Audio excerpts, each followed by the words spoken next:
అమ్మవారి నవరాత్రులు ఈ సంవత్సరము సెప్టెంబర్ 22వ తారీఖు నుంచి అక్టోబర్ 1వ తారీఖు వరకు నవరాత్రులు అని అంటాం.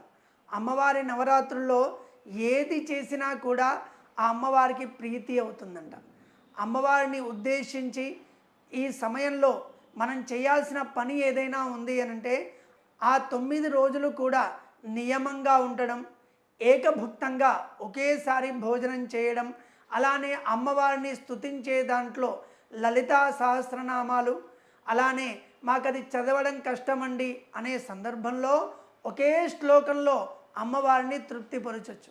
అది ఏంటి అనంటే శరణాగత దీనార్థ పరిత్రాణ పరాయణే సర్వస్యార్తి హరే దేవి నారాయణి నమోస్తుతే అనే ఈ మంత్రాన్ని పఠిస్తే చాలు అమ్మవారి అనుగ్రహాన్ని పొందుతారు. ఈ మంత్ర అర్థం ఒక నిమిషంలో అనుకుందాం.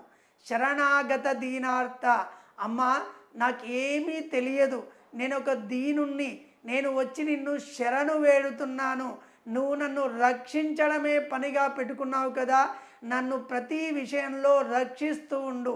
సర్వస్యార్తి హరే దేవి, ఏ రకమైన దుఃఖాలున్నా, ఏ రకమైన ఆర్తులు ఉన్నా అవన్నీ కూడా నాశనం చేసి నన్ను కాపాడు తల్లి అని కోరుకోవడమే ఈ శ్లోకం యొక్క అర్థం.